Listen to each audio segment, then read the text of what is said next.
Hello. अपने भाई को फोन दे। वो यहाँ नहीं है। वो मंदिर की छत पर बैठा हुआ है, तेरे बाप का बॉडीगार्ड बना हुआ है। नीचे बोला।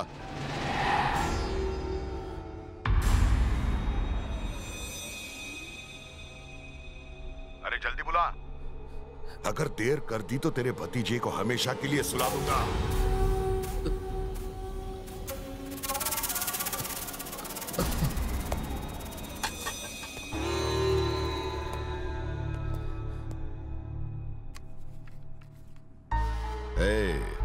बुढ़े की रक्षा तो तूने अच्छी तरह कर ली, ऐसे आदमी की रक्षा क्यों कर रहे हो जो तुम्हें अपना बेटा मानने से भी इनकार कर रहा हो? जरा अपने बेटे के भविष्य के बारे में भी सोचो। मैंने पहले ही सोच रखा है। अच्छा तो उसके पीछे से हट जा। भूल जा। तो अब तू तेरे बेटे को भूल जा। मैंने किडनैप किया है उसको। तुझे 60 साल का बुढ़ा जिंदा चाहिए या 5 साल का तेरा नन्हा बच्चा? जल्दी डिसाइड करना। लाखों लोगों की जिंदगी आज मेरे पिता के ऊपर टिकी हुई है। अगर इसके लिए मुझे अपने बेटे की बलि भी चढ़ानी पड़ी तो मैं पीछे नहीं हटूंगा। मार दो उसे।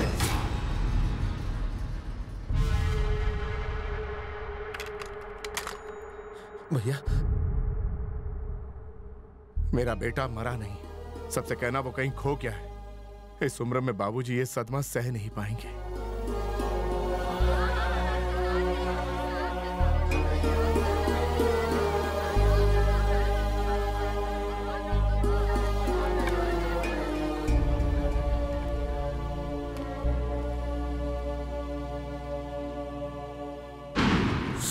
साल बाद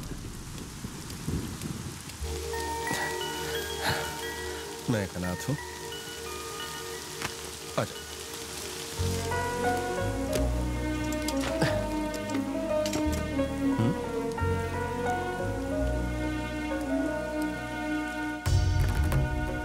बेटा कौन हो तुम? मैं एक अनाथ हूँ। पढ़ाई करने के लिए मेरे पास पैसे नहीं है। दिल छोटा करने की बिल्कुल जरूरत नहीं है बेटा। पैसा क्या होता है? पैसा तो आज है कल नहीं है, लेकिन दिमाग तेज होना चाहिए। दिमाग लगाओगे तभी बड़े आदमी बनोगे, और इसके बाद तुम्हें किसी के आगे हाथ फैलाने की जरूरत नहीं।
क्यों रे, आंसू बहा रहा है?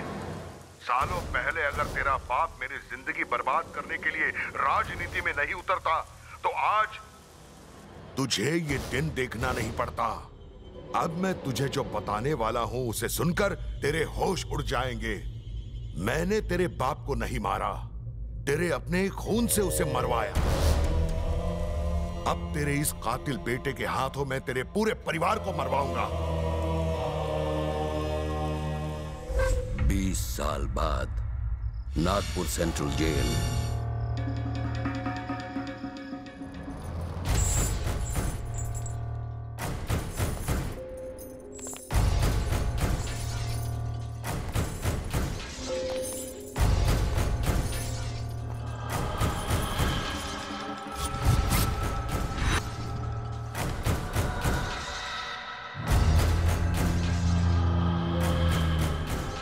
इसे जानवरों की तरह जंजीरों से क्यों बांध रखा है? ये भी हमारी तरह इंसान है। चलो इसकी बेड़ियां खोलो। जंगली जानवर को बेड़ियों में ही जकड़ कर रखा जाना चाहिए सर। रूलिंग पार्टी के लीडर से बात कर रहे हो तुम? तुम्हारा ये डीजीपी भी पानी भरता है मेरे आगे। इसे खोलना है या सस्पेंड होना है? मुझे इससे पूछताछ करनी है। तुम सब यहां से जा सकते हो। तुमने रामकृष्ण प्रसाद को मारने की कोशिश की, जो कि आजमगढ़ के आसपास की 11 कॉन्स्टिट्यूएंसीज पर राज करता है। तुमने 11 बार जेल से भागने की नाकाम कोशिश की। अब आज तुम्हें उसे मारने का मौका मिल रहा है। हम और हमारा पूरा सिस्टम तुम्हारे साथ है। उसे मारने पर तुम्हारा बदला पूरा हो जाएगा और हमारी पार्टी 11 कॉन्स्टिट्यूएंसीज पर जीत जाएगी और अगली सरकार फिर से हमारी बनेगी। उसको मारने के बाद तू मेरा एनकाउंटर करवा देगा और मीडिया बुला के ये पब्लिसिटी करवाएगा कि तुमने रामकृष्ण प्रसाद के कातिल को 24 घंटे के अंदर एनकाउंटर में ढेर कर दिया और अगला इलेक्शन जीत जाएगा। क्यों, यही प्लान है ना? नागेंद्र, डीजीपी ने तो कुछ इसी तरह का प्लान बनाया था। लेकिन मैं तुमसे एक वादा करता हूं, जैसे ही हमारी यहां नई सरकार बन जाएगी, हम मर्सी पिटिशन का सहारा लेकर तुम्हें इन बेड़ियों से आजाद करवा देंगे और हम तुम्हें बना देंगे आजमगढ़ का बेताज बादशाह।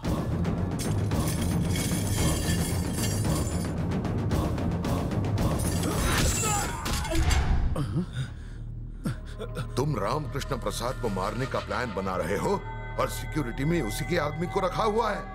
यही है तुम्हारा सिस्टम?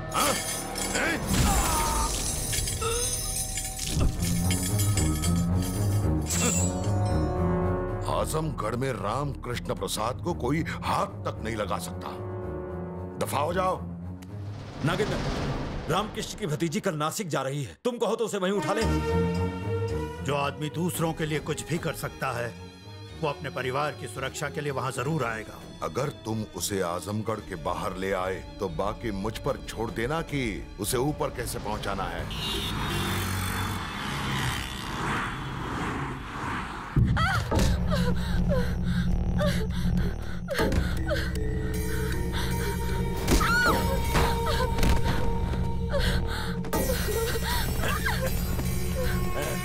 और कितना भागेगी जाने मन?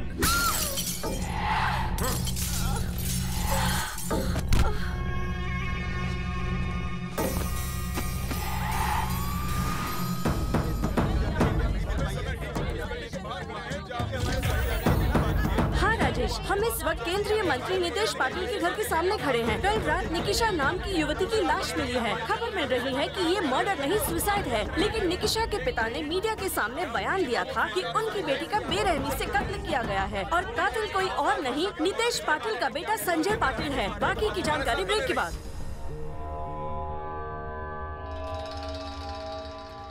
ये कौन है? जिस लड़की का खून हुआ है उसके पिता। आपके पापा ने उन्हें यहाँ बुलाया है। सुबह सुबह मैं कॉफी पीता हूँ क्या? जा जाके मेरे लिए थोड़ी सी विस्की लेके आ जा। पूरा देश निकिशा के पिता और नीतीश पाटिल के बीच हुई मीटिंग को जानने के लिए बेचैन है। उनके बीच क्या बातचीत हुई, इस बात का पता तब तक नहीं चल पाएगा जब तक निकिशा के पिता बाहर नहीं आते। कैमरामैन रवि के साथ संध्या सी न्यूज़। केशव भाव। हाँ सर। गोरेगांव की मीटिंग का क्या हुआ? कैंसिल हो गई सर। तो फिर हीरा नंदानी वाले को यहाँ बुला लो। ठीक है सर। ये निकिशा के पिताजी हैं सर। इसे संभाल के रखो। जी सर। ये है निकिशा के पिताजी। नमस्कार साहब, कैसे हैं आप? बसा बसा बसा बसा बसा। आयुष्मान भव। ये गाढ़वा बड़ों के सामने पैर फैलाकर नहीं बैठते। देखिए ना साहब, अपनी बिटिया के साथ भारी अन्याय हुआ है और ये मीडिया वाले ऐसे प्रमोट कर रहे हैं जैसे कोई फिल्म स्टार हो। संजय अमेरिका में पढ़ता है।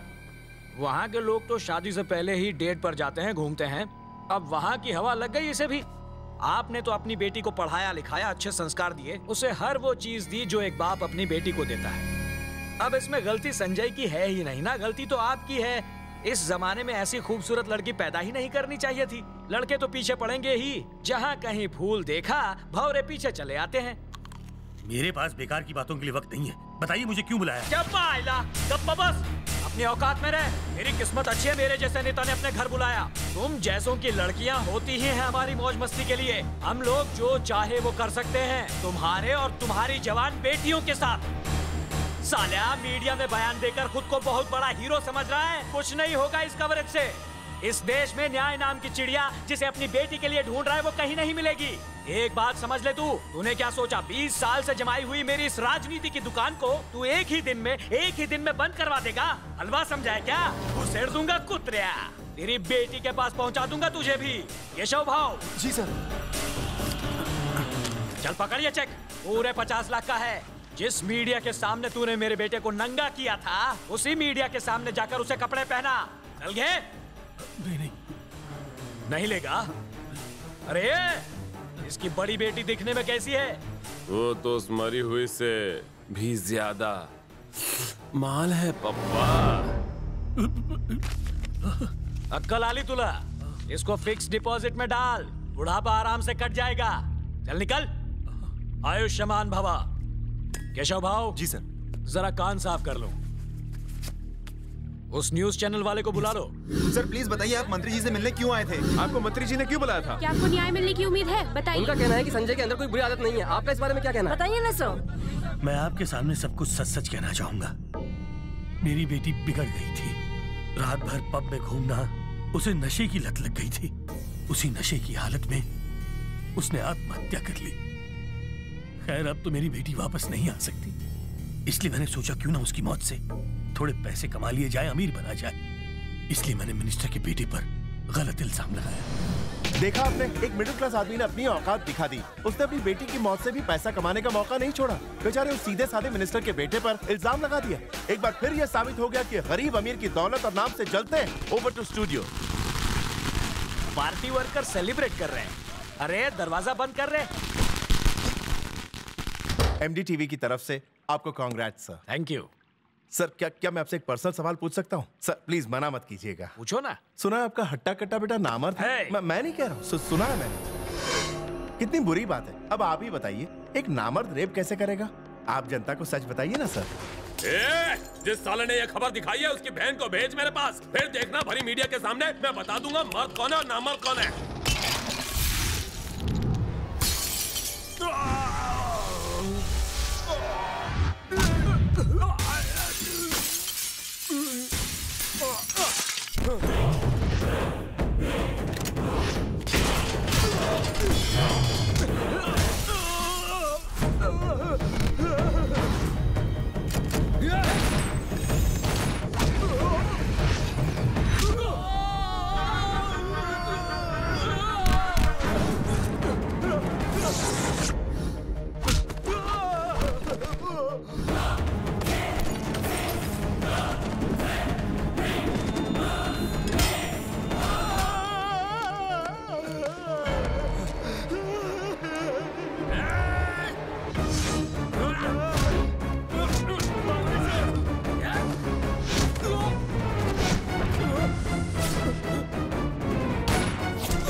की काली करतूतों को ढकने के लिए तूने कईयों के मुंह बंद किए। वैसे भी तुझ जैसे घटिया आदमी के पास दौलत के नाम पर कागज के नोट हैं। एक सुपारी लेने वाले के भी अपने कायदे कानून और अपने कुछ उसूल होते हैं। क्या तुम एक किलर हो?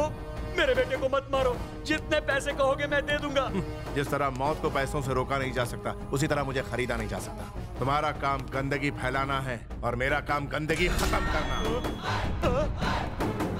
सच कहूं तो तेरी जिंदगी की सबसे बड़ी गलती ये है कि तूने इस हैवान की हैवानियत को रोका नहीं। रुको, उसे मत मारो, मैं तुम्हारे हाथ जोड़ता हूँ। मैं मीडिया के सामने आकर सारी सच्चाई बता दूंगा।